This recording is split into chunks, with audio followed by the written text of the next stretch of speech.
Laporan atas dugaan penyerobotan tanah kepada Satgas Mafia Tanah Bareskrim Polri dan laporan dugaan tindak pidana korupsi pada Komisi Pemberantasan Korupsi yang dilakukan oleh 997 petani yang terhimpun dalam Koperasi Petani Sawit Makmur atau KOPSAM dan Tim Advokasi Keadilan Agraria Setara Institut akan menjadi pembuka kotak Pandora buruk rupa dalam tata kelola PTPN 5 yang sebelumnya tidak pernah terusik, khususnya kemitraan yang tidak setara antara PTPN 5 dengan petani-petani plasma di Kampar, Riau.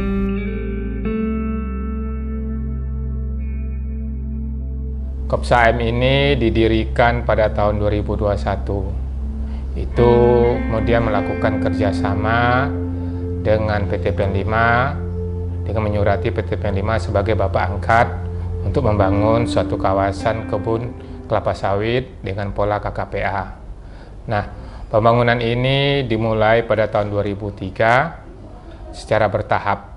Nah, tahap pertama pembangunan itu diperkirakan sebanyak 400 hektar. Itu kita dengan pembayaran atau dengan uang pembangunan itu dari kredit Bank Agro sebesar lebih kurang 13 miliar. Kemudian tahap berikutnya kita pembangun lagi sebesar 500 hektar dengan uang kredit itu lebih kurang 16 miliar lebih. Kemudian terakhir ada pembangunan untuk 1.150 hektar, itu tahun 2008 kreditnya 2008-2007 kalau tidak salah saya, itu lebih kurang 23 miliar lebih. Nah, PTP 5 dalam kerjasama ini adalah sebagai bapak angkat dan juga dia sebagai avalis apabila nanti kami gagal bayar dalam pembayaran kredit. Nah, nyatanya dari kredit luas lahan yang ada itu tuh lebih kurang tadi yang pertama 400, 1.150 tambah yang 500 berarti jumlahnya 2.050 hektar. Nyatanya kami hanya diberikan pemberitahuan 1.650 hektar. Nah, terbangun. Inilah yang adanya hilangnya lahan. Lahan ini hilang, kemudian ini permasalahan yang pertama. Setelah saya sebagai pengurus tahun 2016 sampai 2021, kami kaget karena saya sebagai pengurus dapat data 2.000 hektar karena anggota kami itu lebih kurang 1.000 orang. Tapi kok lahannya hanya 1.650. Saya minta ke PTP 5 waktu itu tolong diukur ulang. Nah, kenyataannya PTP 5 hasil pengukuran mereka menyebutkan lahan 1.400 pula lagi. Jadi udah banyak yang hilang-hilang lah lahan kami.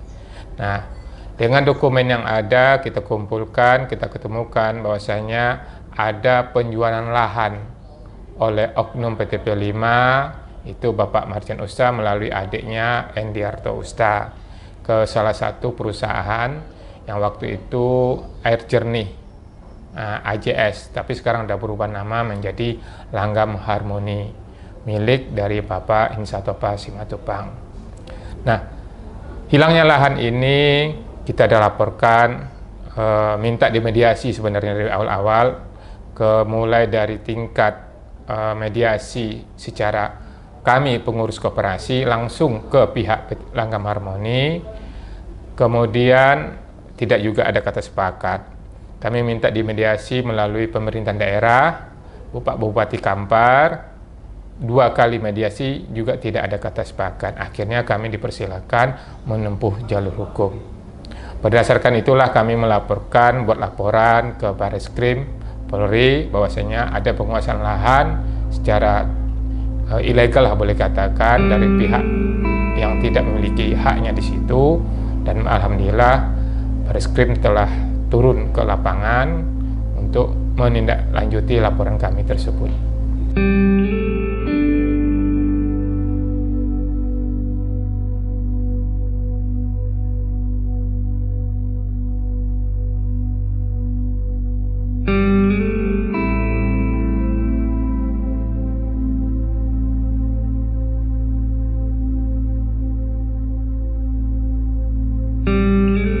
Tantangan yang ada selama saya menjadi pengurus, pertamanya sebenarnya tidak ada tantangan. Awal-awalnya tidak ada tantangan.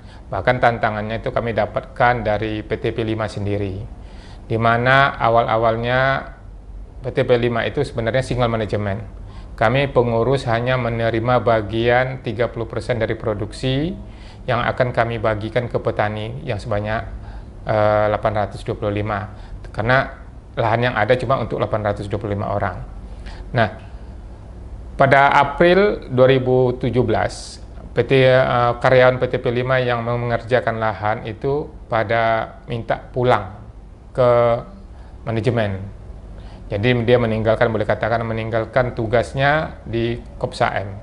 Nah, kamilah yang puntang-panting dengan bantuan pengarahan, saran daripada Dinas Perkebunan Kabupaten Kampar, kami mencoba untuk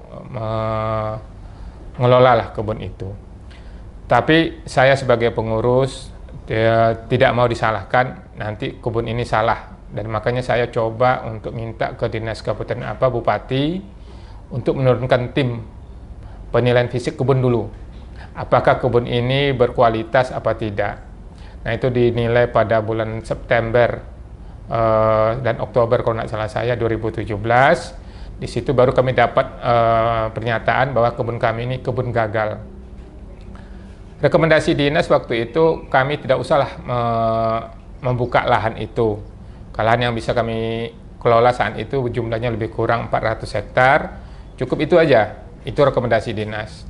Karena akan mengambil biaya terlalu banyak. Tetapi atas desakan daripada anggota, kami tertantang untuk mengelola kebun itu sendiri, dan alhamdulillah sekarang udah posisinya di 823 hektar luas lahan yang kami kelola, dengan produksi awalnya hanya 300 atau 400 ton per bulan, sekarang bisa mencapai 800, bahkan bulan kemarin bisa mencapai 1000 ton per bulan.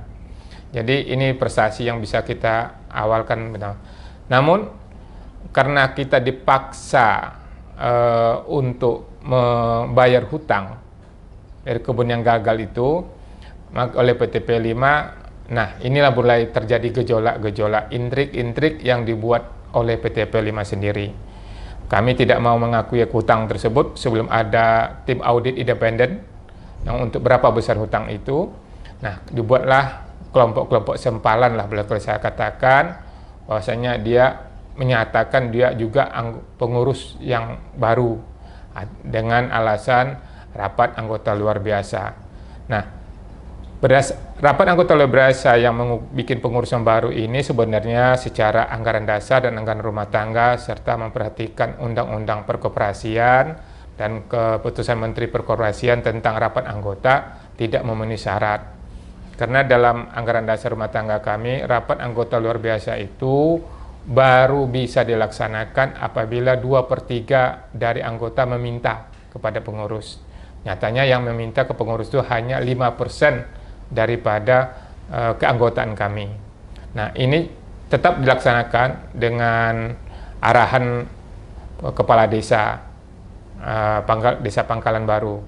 Nah, ini yang menyebabkan terjadi, kemudian terbentuklah pengurus. Nah, pengurus inilah yang kemudian sama PTP5 diakui pula.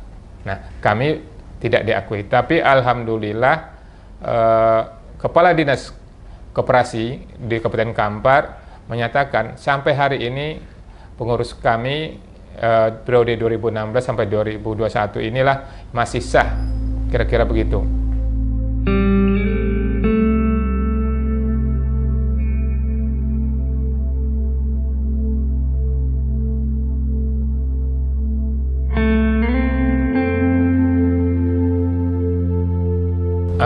Langkah-langkah hukum yang berhubungan dengan PTPN5, terutama masalah hutang dan masalah lahan, kami mulai sesuai dengan perjanjian kerjasama. Kami patuh terhadap perjanjian kerjasama dengan PTP5. Pertama, kami sudah berupaya mediasi secara dua pihak yang juga dimotori waktu itu awal-awalnya tahun 2017 oleh Ketua DPRD Kampar. Kemudian di mediasi tersebut tidak juga ada kata sepakat. Kemudian baru kami mengajukan permintaan mediasi sesuai dengan klausul yang ada di perjanjian. Kami minta Bupati Kampar waktu itu mendiang Bapak Aziz Zainal, Bupati Kampar. Alhamdulillah dari mediasi itulah saya bilang tadi terbentuk tim penilaian fisik itu tadi. Kemudian orang Langgam Harmoni yang mengambil kaplingan juga diundang dan disuruh untuk bermediasi mengeluarkan dokumen-dokumen mereka. Nah, kami berapa kali mengadakan mediasi dengan PTP 5. Intinya kami menuntut tentukan lahan kami yang 2000 hektar itu mana. Yang kedua, kami minta lagi kalau ya kami berhutang, waktu itu saya disodorkan hutang pada per Desember 2016 itu 115 miliar, kalau tidak salah saya, mana dia dasarnya. Jadi buktinya tidak ada. Nah, tetap di mediasi sampai berkali-kali, terakhir kita sudah sepakat bahwasanya PTP 5 harus patuh terhadap hasil penilaian teknis fisik kebun oleh Dinas Kabupaten Kampar. Nah, kemudian dia bersepakat kami waktu itu untuk ditanam ulang atau replanting. Dengan catatan PTP 5 meminta kami harus membayar hutang, tapi kita sepakat waktu itu hutang ditentukan oleh tim independen dari pihak ketiga. Nah, ini yang tidak terjadi. Nah, kemudian mediasi gagal juga, akhirnya kita pergi menjumpai DPD RI melalui Pak Gapar Usman yang wakil dari Riau. Kita juga minta mediasi. Kemudian dia ada pertemuan yang ada di situ dilakukan di Provinsi Riau, terutama di kantor Gubernur Provinsi Riau kita ada di mediasi. Nah, di situ memang PTP 5 mengakui ada lahan yang betul-betul belum jadi. Nah, karena dalam perjanjian itu 36 bulan setelah penanaman PTP 5 harus menyerahkan kebun itu ke kita. Nyatanya 36 kalau bulan itu kan 3 tahun. Tahun 2003 ditanam harusnya 2006. Yang 2006 ditanam harusnya 2008 diserahkan ke petani. Tapi sampai akhir 2000 sekarang aja 2021 lahan itu tak pernah diserahkan. Karena berdasarkan gugatan Dinas Perkebunan itu harus dinilai dulu seperti yang kami minta.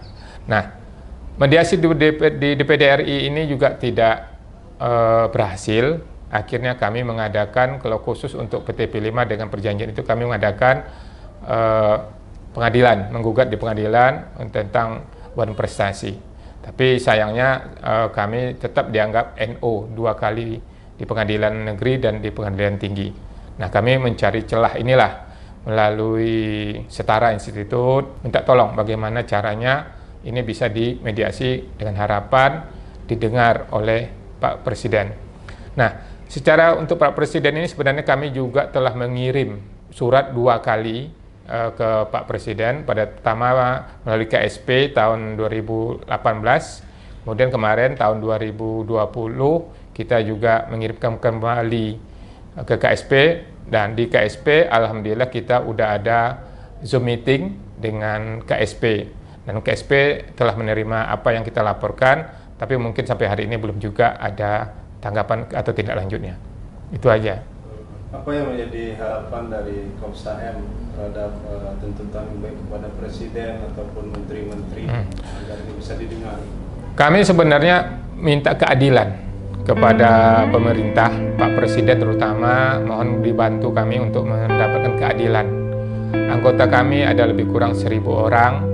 Tolong lahan-lahan kami yang untuk 1.000 orang lebih kurang 2.000 hektar itu kembalikanlah haknya kepada petani.